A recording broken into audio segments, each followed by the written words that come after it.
Hari ini kita mau lagi tapi versi podcast. salah. Ya salah. Nah, sebelum mulai kayaknya kita berdoa dulu aja ya. Bener banget. Yuk, oke, berdoakan aku pimpin ya. Mari teman-teman kita satukan hati kita untuk berdoa dalam nama Bapa dan Putra dan Roh Kudus. Amin. Karena Tuhan, puji dan syukur kami aturkan kepadamu. Terima kasih atas berkat-Mu sehingga Engkau masih memperbolehkan kami untuk mengikuti PIP walaupun lewat podcast. Tuhan berkatilah kiranya PIP kali ini dapat berguna bagi kami. Amin. Dalam nama Bapa dan Putra dan Roh Kudus. Amin. Oke, kasih Kak Agnes. Oke, sama-sama. Lanjut nih. Tapi Kak, kita tuh belum kenalan loh. Masa nggak kenalan gitu kan? Oh iya, siapa tahu kan mereka lupa ya sama kita. Udah lama nggak ketemu kan? Iya. Berapa bulan, berapa tahun gitu. 1 tahun ya. Capek. Oke, kita kenalan dulu ya. Di podcast kali ini ada aku. Ada aku. Aku siapa? Sampai lupa nama sendiri. Oke, ada aku Agnes. Dan aku Stella. Ya, kali ini podcastnya kira-kira ada temanya nggak nih ya? Nggak Oh, ada dong. Ada. Apa ya Kak? Masa? Tunggu, hari ini tanggal 1 Mei Ya, kan? bener banget. Nah, Mei kalau di juga. kalenderku itu memperingati Hari Buruh. Wes. Bukan ada kasih sayang Mbak. Kan udah lewat. Ya wes. Jadi apa temanya ya Mbak? Kira-kira? Jadi, temanya itu menjadi pekerja di ladangnya Tuhan. Waduh, wes. Apa tidak apa? Apa? Angel lagi ya. Oke. Lanjut. Kita lanjut ke bacaan aja lah ya. Ya, Bacaan akan dibacakan oleh Mbak Sela. Jadi bacaan pada hari ini diambil dari 1 Korintus bab 15 ayat 58. Karena itu saudara-saudaraku yang kekasih, berdirilah teguh, jangan goyah dan giatlah selalu dalam pekerjaan Tuhan. Sebab kamu tahu bahwa dalam persekutuan dengan Tuhan jerih payahmu tidak sia-sia. Demikianlah sabda Tuhan. Syukur kepada Allah. Oh ya, kalau kita berdua kayaknya Enggak asik kan? garing ya. Kayak kurang Nah, gitu. gitu. Asli banget. Masa udah ada 3 kursi enggak ada penduduknya? Makasih ya. Ya Allah. Allah. Sedih. Oke, aku punya kuis lagi. Wah, siapa nih? Aduh. Tebak. Kalian bisa tebak nggak guys siapa kira-kira gestar kali ini? Yang spesial gitu nggak? Iya. Nggak lain gitu Kayak yang lain. martabak gitu loh. Kalau nggak spesial kayak telur 2. Oke, langsung aja kita panggilin gestar kita di podcast kali ini ada Frater Heki. Yeay. Halo guys. Halo guys. Oke, Frater, apa kabarnya ya Frater? Baik sekali. Kalian sendiri gimana? Baik juga kan? Baik. Itu ada Teman-teman, baik? Baik, Semua Mas. baik ya? Frater udah vaksin belum nih? Udah. Sudah. Nah, Oke. kalau teman-teman bagaimana ini? Belum pastinya. Belum kebetulan. Harus dipandemi soalnya mahal. Oh iya, bahaya sekali deh. Panggil kita untuk vaksin Ya, sponsor. kalian yang punya info masih Iya. Sambil itu. hubungi kami. Ya, lanjut Kak. Ayo. Oke, Tata, sebelum kita sharing-sharing aku ada Aku ada beberapa pertanyaan nih untuk Tata. Ya. Di masa pandemi ini banyak orang-orang yang kehilangan pekerjaannya dan banyak juga yang komplain dengan keadaan ini. Tapi tidak hanya dengan sesama manusia saja, tetapi dengan Tuhan juga. Nah, menurut Frater, tanggapan tentang hal tersebut seperti apa nih Frater? Baik, teman-teman, ini pertanyaan menarik ya, dan rasanya ini juga berdampak kepada kita semua. Lalu kemudian kita bagaimana sih cara menyikapinya? Kalau dalam arti tertentu mungkin kita bertanya-tanya, kita seperti terkungkung di dalam suatu tempat, tetapi kita tidak bisa berbuat sesuatu karena adanya pandemi. Dan hal ini kadang-kadang justru menimbulkan suatu pertanyaan yang eksistensial. Lalu di manakah Tuhan ketika ada begitu banyak situasi yang kurang kondusif, lebih-lebih karena adanya pandemi corona ini. Nah, teman-teman yang terkasih, sebetulnya Frater hanya ingin menegaskan di dalam podcast kita kali ini ya, kalau kita berbicara tentang apakah Yesus yang kita imani itu menghendaki akan hal semacam ini, nah maka pertanyaannya kemudian berbalik kepada kita sendiri. Sebetulnya ini nih timbul, terjadi melulu hanya karena memang dari Yesus sendiri yang memang menciptakannya, atau sebetulnya karena memang perbuatan kita sebagai manusia yang kurang peduli dengan lingkungan, dengan keadaan sekitar kita, alam bahkan. Nah, hal ini yang kemudian menjadi kunci bagaimana kita itu menyikapi situasi yang kurang ideal ini ya.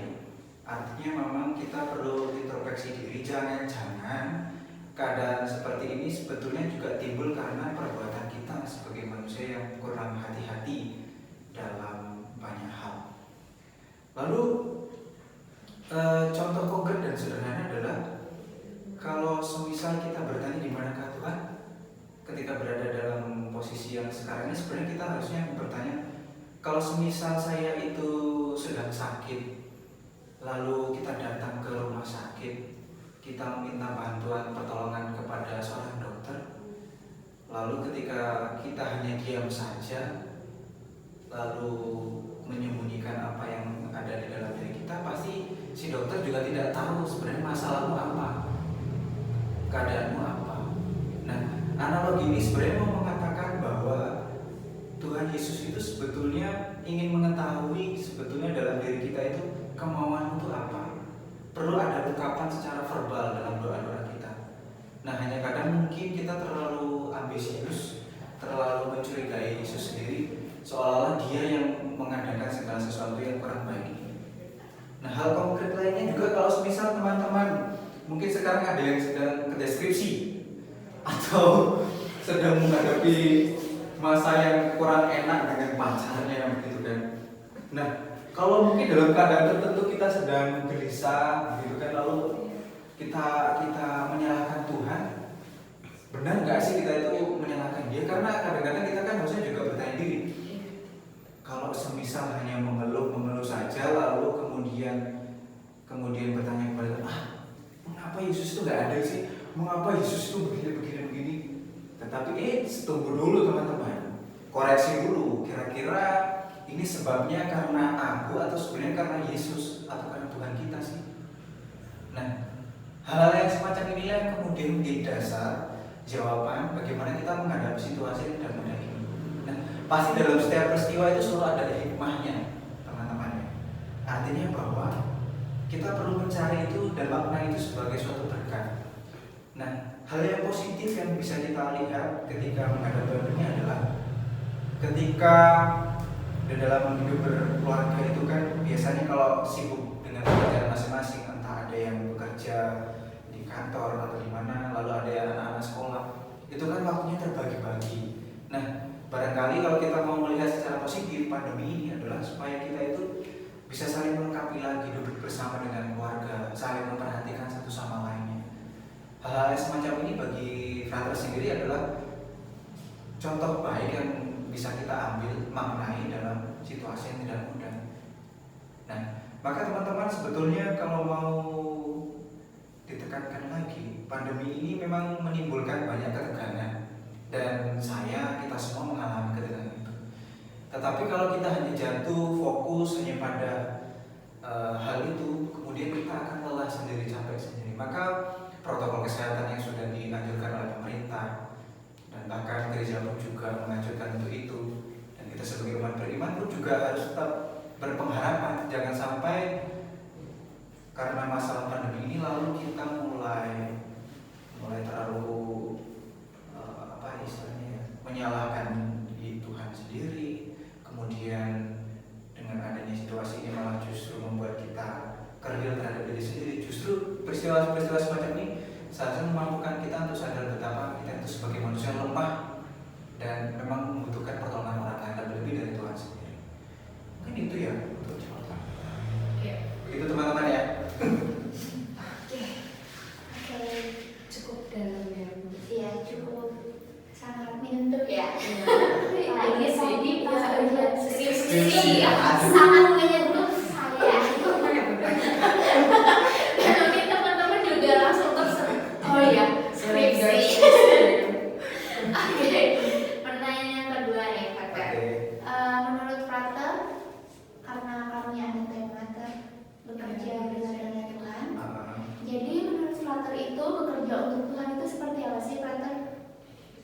Bekerja untuk Tuhan itu seperti apa? Sebenarnya bisa banyak hal yang bisa kita lakukan ya. Ya dengan kita ya katakanlah seperti Frater ini dengan menghidupi panggilan secara khusus. Tapi kan juga pilihan-pilihan hidup itu bermacam-macam ya, beraneka ragam.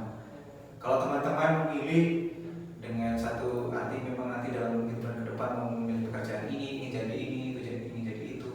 Ya, itu adalah memang pilihan masing-masing. Maka perlu kita tanggung jawab apa yang sudah kita pilih itu. Maka hal-hal yang sederhana sebenarnya bisa kita lakukan sebagai orang Katolik, sebagai orang Kristiani. Lebih-lebih dalam masa pandemi ini adalah kita ya dalam hal sederhana mungkin kita ya semakin memperhatikan hal-hal yang kecil. Mungkin kalau pas masa sekolah atau kuliah kita kurang memperhatikan kamar tidur, kurang rapi nih. Lalu kita bisa mulai merapikan kamar tidur, dirapikan setiap pagi, lalu ya nyapu, ngepel. Itu adalah tindakan-tindakan konkret sederhana, tindakan kasih yang bisa kita lakukan.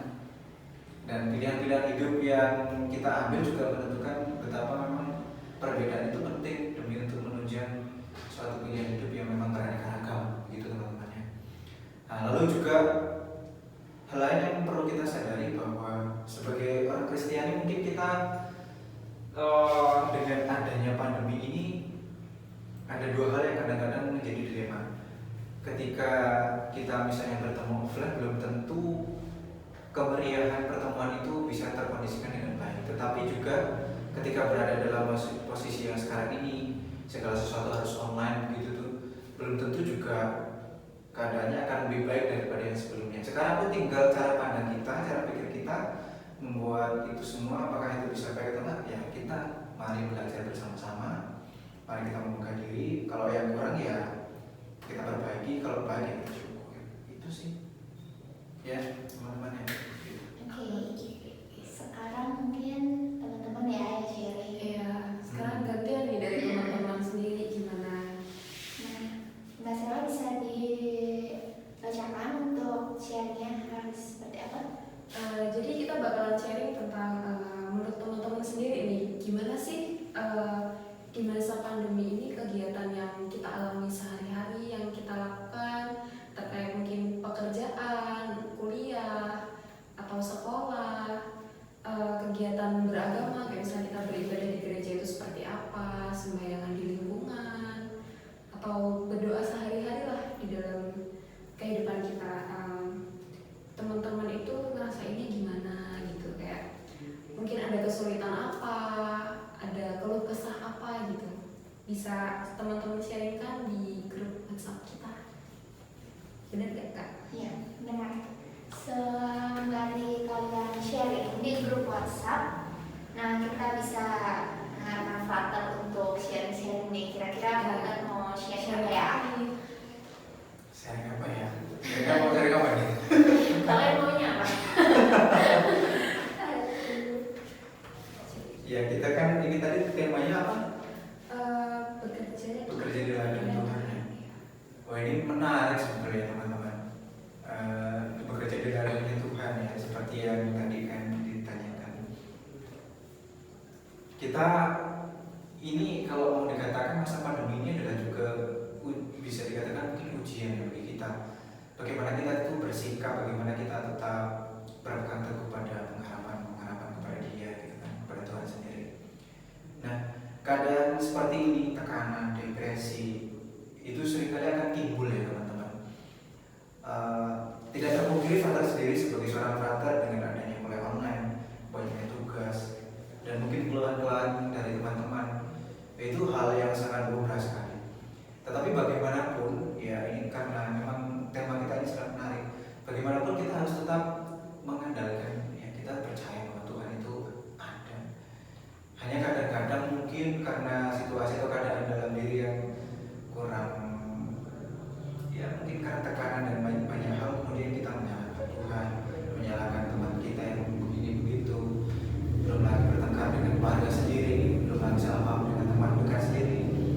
Maka kuncinya adalah menurut hemat saya sebagai seorang frater, kita tetap ya lakukan aktivitas kita normal, tetap dengan menjaga protokol kesehatan yang ada, tetapi juga perlu memikirkan hal-hal yang mungkin bisa membantu kita untuk berkembang. Artinya hal-hal yang sederhana yang bisa kita lakukan di dalam komunitas kecil kita di rumah gitu. Misalnya kalau saya hobi bermain musik, ya luangkan waktu itu mainlah musik. Kalau memang ingin lebih dari itu, hobi membaca, ya membaca. Semua ada kesempatan untuk mengembangkan diri. Jangan sampai justru karena keadaan ini malah justru kita lengah. Kemudian kita malah justru malas-malasan, kurang bisa mengatur waktu. Ini memang tantangan berat juga. Frater juga kadang-kadang begitu.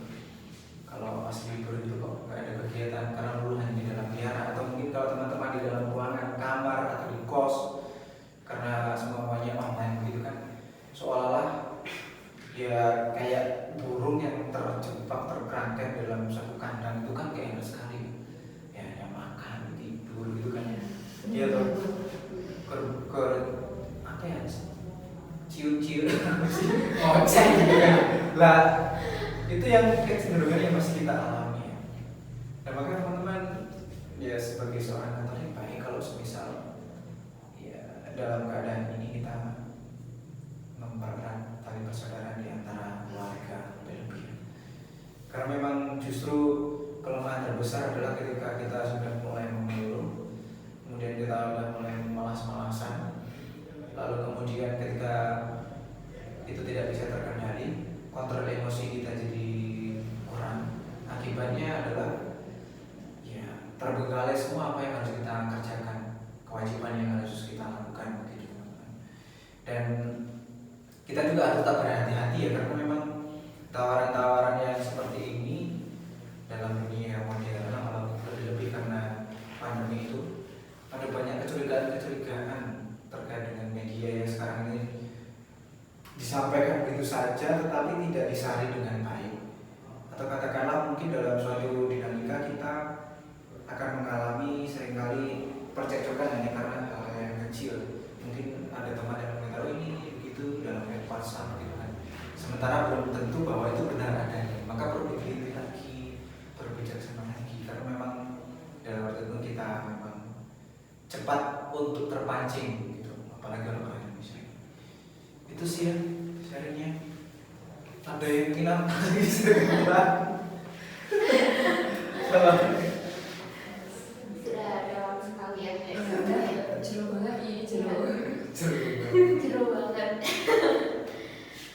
Oke, sepertinya kita sudah hampir di penghujung podcast kita. Nah, mungkin ada teman-teman yang nanti masih mau sharing, bisa dituliskan di grup WhatsApp ya, sesuai sama mungkin apa yang tadi Frater bilang. Oh iya, sesuai sama apa yang Frater bilang. Iya nih, aku bosan banget di rumah dan lain-lain. Itu bisa banget ya disampaikan di grup WhatsApp. Nanti ada Frater juga di grup WhatsApp kita. Nanti mungkin bisa Saling menanggapi juga boleh. Iya, saling menanggapi juga boleh. Kapan lagi gitu kita sharing-sharing bareng Benar. gitu kan. Pasti kan kangen juga ya dari untuk offline sama kami kan. Banget loh. Iya. Oke. Iya, satu tahun lebih. Terus Oke, kalau gitu Frater mungkin kami mau minta tolong untuk doa penutup. Doa penutup. Iya. Mari teman-teman semua kita siapkan hari berdoa. Dalam Bapa dan Putra dan Roh Kudus.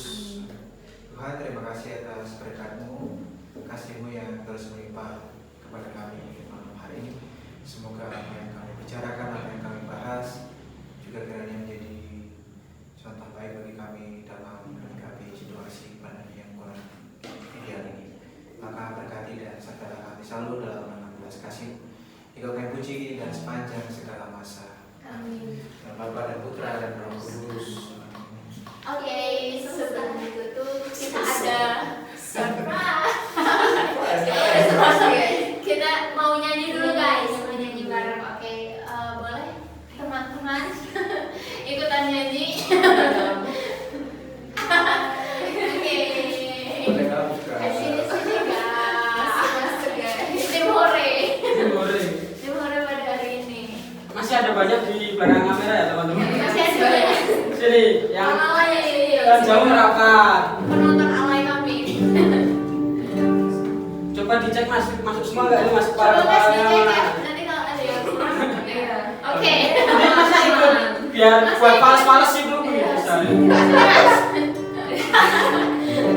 Kita mau nanya apa ini, Mbak? Kita nyanyi. Taruh layar. Bukan Ray. Mas. Jangan lelah mencari ridhonya Tuhan. Oke, teman-teman boleh ikut nyanyi juga ya. Biarpun offline biarpun online kita dengar suaranya teman-teman. Oke? Dari apa ini, Mbak? Dari mana nih?